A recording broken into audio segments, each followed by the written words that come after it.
नमस्कार भक्तों, जय माता दी। आपका स्वागत है दिव्य पूजा पाठ के चैनल में। आज मैं आपको गुप्त नवरात्रि का रहस्य बताने जा रही हूँ। आज हम बात करने जा रहे हैं एक ऐसी नवरात्रि की जिसके बारे में बहुत कम लोग जानते हैं। एक ऐसी नवरात्रि जिसमें की गई साधना साधारण पूजा से कई गुना अधिक फल देती है। हम बात कर रहे हैं गुप्त नवरात्रि की। गुप्त नवरात्रि सिर्फ पर्व नहीं है, यह शक्ति, साधना और आत्मिक जागरण का समय है। गुप्त नवरात्रि का महत्व।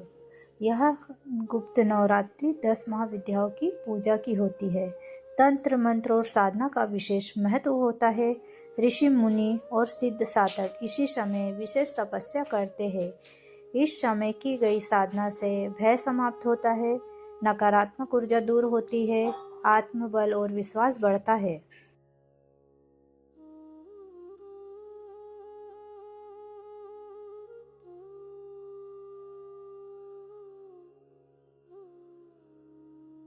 चलिए दोस्तों, अब मैं आपको गुप्त नवरात्रि की पौराणिक कथा बताती हूँ। प्राचीन काल की बात है, जब पृथ्वी पर असुरों का अत्याचार बढ़ गया था। देवता, ऋषि और साधु सभी भयभीत हो गए थे। तब सभी ऋषियों ने माता आदिशक्ति की शरण में गए। ऋषियों ने कहा, हे माँ, अब केवल आपकी कृपा ही संसार की रक्षा कर सकती है। तब माता ने कहा, मेरी गुप्त उपासना करो पुत्र, मैं 10 महाविद्याओं के रूप में तुम्हें शक्ति प्रदान करूंगी। ऋषियों ने कहा, एकांत में रहकर 9 दिनों तक गुप्त साधना की। माता प्रसन्न हुई, 10 महाविद्याओं के रूप में प्रकट हुई और असुरों का नाश हुआ। तभी से इस नवरात्रि को सिद्ध और रहस्यमयी नवरात्रि कहा जाने लगा है। गुप्त नवरात्रि की 10 महाविद्याओं की उपासना का समय।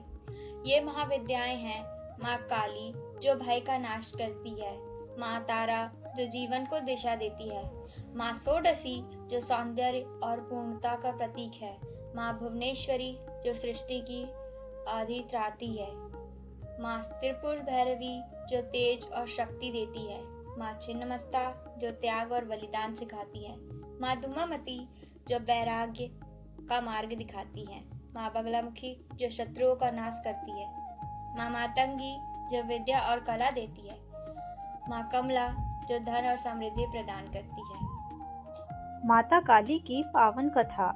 जय माता दी। माता काली शक्ति का वह स्वरूप है जो अधर्म, अहंकार और अन्याय का संहार करती है। वे केवल विनाश की देवी नहीं, बल्कि सृष्टि की रक्षा करने वाली करुणामयी माता है। उनका स्वरूप भले ही उग्र दिखाई देता हो, परंतु उनके हृदय में अपार ममता और वात्सल्य भरा हुआ है। पौराणिक कथाओं के अनुसार एक समय शुंभ और निशुंभ नामक 2 असुर का अत्याचार बढ़ गया था। नवरात्रि में नियम बहुत जरूरी है। ब्रह्मचर्य का पालन करें, सात्विक भोजन करें, झूठ और क्रोध और निंदा से दूर रहें, अपनी साधना किसी को न बताएं। रात का समय साधना के लिए सबसे श्रेष्ठ माना जाता है। गुप्त नवरात्रि की साधना से जीवन की बाधाएं दूर होती है, नकारात्मक ऊर्जा समाप्त होती है, भय और तनाव दूर होते हैं, मनोकामनाएं पूर्ण होती हैं, आत्मबल और आत्मविश्वास बढ़ता है। भक्तों, गुप्त नवरात्रि श्रद्धा की परीक्षा है, जो शांत मन से, नियमों के पालन से होती है। माता उस पर अवश्य कृपा करती है। अगर यह वीडियो आपके मन को छू गया हो तो कृपया लाइक करें, शेयर करें और चैनल को सब्सक्राइब करें। माता रानी आप सभी पर अपनी कृपा बनाए रखे। जय माता दी।